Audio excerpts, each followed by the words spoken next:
시청자 여러분 안녕하십니까? VOA 뉴스투데이 시작합니다. 이 대북 제재를 위반해 미국 정부가 억류 매각 처리한 북한 선박 와이즈 어네스토가 2015년까지 한국 선박이었던 것으로 드러났습니다. 이 선박이 미국과 한국의 제재 대상인 북한에 어떻게 팔리게 됐는지 의문으로 남아 있습니다. 함지아 기자가 취재했습니다. 국제해사기구 IMO의 선박 정보 시스템에 나타난 와이즈 어네스토의 등록 정보입니다. 와이즈 어네스토는 과거 애니호란 이름의 한국 선적 선박으로 기록돼 있습니다. BOA 취재 결과 애니호는 2015년까지 한국의 산업은행 캐피탈과 명산해운이 소유하던 화물선이었다가 매각된 뒤 캄보디아 깃발을 달았습니다. 언뜻 보면 캄보디아 회사에 팔려간 것처럼 보이지만 실제로는 북한 회사로 곧바로 넘어갔을 가능성이 제기됩니다. 실제로 애니호가 매각된 직후 바꾼 이름은 송이호였는데 송이라는 이름은 와이즈 어네스토를 소유했던 평양 소재 북한 회사 송이무역회사와 이름이 같습니다. 송이호는 2015년 8월 선박 이름이 지금의 와이즈 어네스토로 변경된 뒤 지난해 3월 북한 남포항에서 유엔이 금지한 북한 석탄을 실은 대북 제재 위반 선박이 돼 나타납니다. 이와 비슷한 사례는 또 있습니다.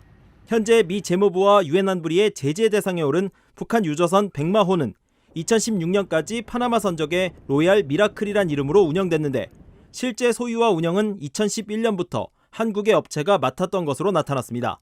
신성하이 또는 탤런트 에이스호란 이름으로 한국의 석탄을 밀반입했다가 억류된 선박도 2008년부터 2017년까지 한국의 동친해운이 소유했던 동친상하이였습니다.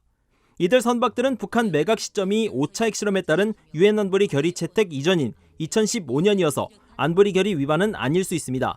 하지만 한국은 천안함 폭침에 따른 2010년 524 조치 등으로 미국은 과거부터 이어져 온 독자 제재로 북한의 선박을 매각할 수 없어 각각 독자 제재 위반이 될 수 있습니다. 전문가들은 북한이 캄보디아 등 다른 아시아내 국가의 선적을 두고 한국 등의 선박 매입 가능성이 있다면서 대책이 필요하다고 말했습니다. BOA 뉴스 함지아입니다. 유엔 제재 위반 혐의로 미국 정부가 압류한 뒤 경매에 붙여진 북한 선박 와이즈 어네스토가 매각돼 예인됐다고 미 해안경비대가 밝혔습니다. 해안경비대는 최근 보도 자료를 통해 와이즈 어네스토가 법무부의 조사에 이어 연방법원이 주관한 경매에서 매각돼 지난 7일 미국령 사모아를 떠났다고 설명했습니다. 해양경비대는 선박을 낙찰받은 업체의 예인 계획을 받아 검토한 뒤 이를 승인했으며 예인선이 지난 4일 도착했다고 밝혔지만 업체명과 매각 금액 등 구체적인 내용은 공개하지 않았습니다. BOA는 최근 민간 위성사진 분석을 통해 지난 3일 와이즈 어네스토호에 화물칸 덮개가 열려 있고 이후 7일에는 주변의 일부 선박들이 접선해 있는 등 예인 정황으로 추정되는 움직임을 확인한 바 있습니다. 미국 등 46개국이 사이버 위협에 대처하기 위한 국제 협력을 강화하기로 했습니다. 각국의 협력 체계를 통해서 북한 등 적성 국가들의 사이버 공격과 범죄에 공동 대응하겠다는 겁니다. 안소영 기자의 보도입니다. 미국 국무부는 지난 7일부터 이틀 동안 서울에서 미국과 한국, 폴란드가 공동 주최한 바르샤바 프로세스 사이버 안보 워킹그룹 회의를 소개하며 사이버 범죄에 대응하기 위한 국제사회의 협력을 강조했습니다.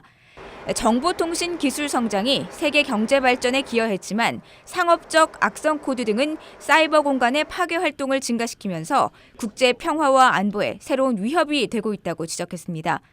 국무부는 이어 이번 회의 참가국들은 사이버 범죄에 대응하기 위한 협력체계 촉진 등 실질적 방안을 논의했다며 사이버 보안 모범 사례 공유의 중요성과 사이버 범죄 대응의 자발적 역량 강화, 국가 간 신뢰 구축 정책 개발 등이 중심이었다고 설명했습니다. 또 잠재적 분쟁 예방을 위한 지역과 국가 간 협력도 강조했습니다.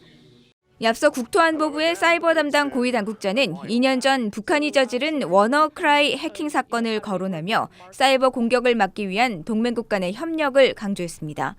When WannaCry started in Asia, we were getting information from our partners in Asia about what was going on.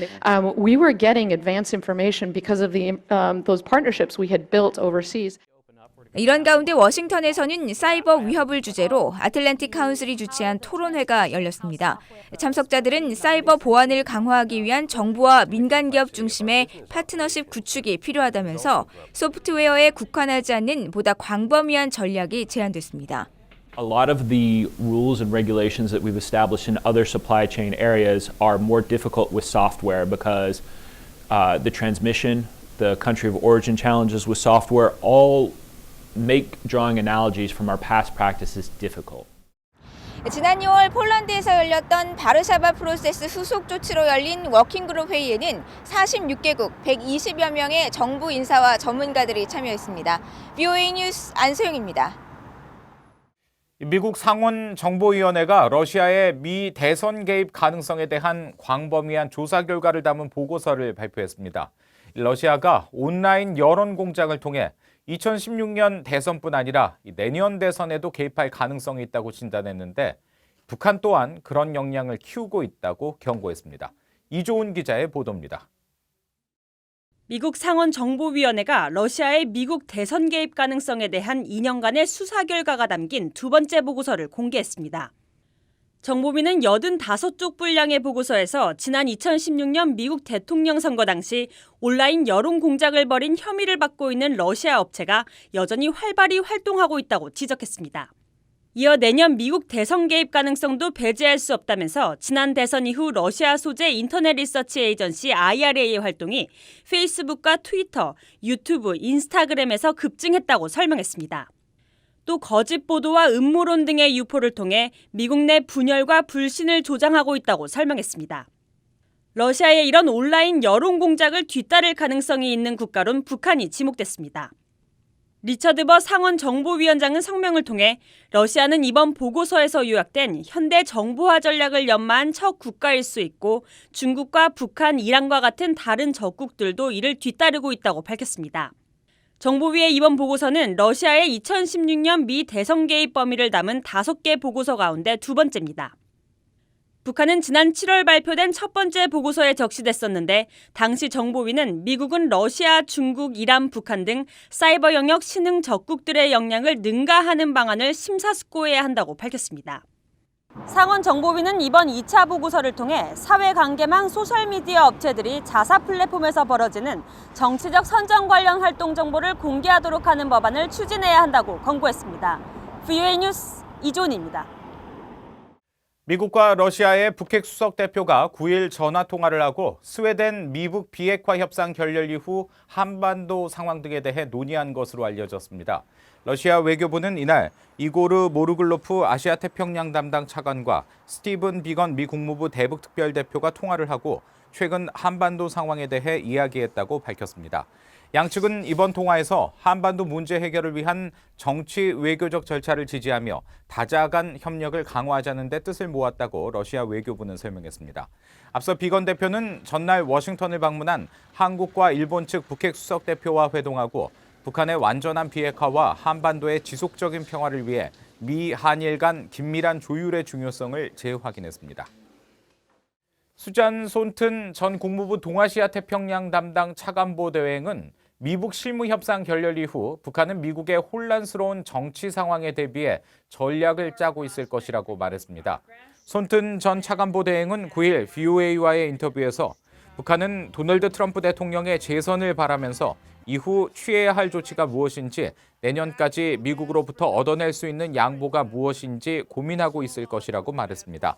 또 북한의 비핵화 진정성을 확인하기 위해선 북한이 영변 핵시설과 우라늄 농축시설들을 폐쇄해야 한다면서 북한은 비핵화하겠다는 약속을 한 뒤 비핵화 조치는 물론 미사일 발사를 중단하겠다는 약속도 지키지 않고 있다고 지적했습니다. 대북 구호 전문가인 카타리나 젤웨거 씨가 올해 영향력 있는 여성으로 선정됐다고 국제여성포럼 IWF가 밝혔습니다. 국제여성포럼은 최근 홈페이지를 통해 이 같은 소식을 전하며 젤웨거 씨는 홍콩에 본부를 둔 대북 구호단체 코에이드의 대표로 30년 이상 홍콩과 중국, 북한의 지원 활동을 펼쳤다고 소개했습니다. 시상식은 다음 달 15일 캐나다 토론토에서 이루어지는데 앞서 젤웨거 씨는 수상 소감을 밝히면서 국제사회가 북한의 인도주의 상황을 잊거나 간과하고 있다면서 북한 주민 2,400만 명에 대한 지원이 필요하다고 강조했습니다. 국제여성포럼은 전 세계 33개 나라의 지부를 두고 국제기구 임원과 정부 고위당국자 등 7천여 명의 여성 회원을 두고 있습니다. 이상으로 VOA 뉴스투데이 마칩니다. 함께해 주신 여러분 고맙습니다.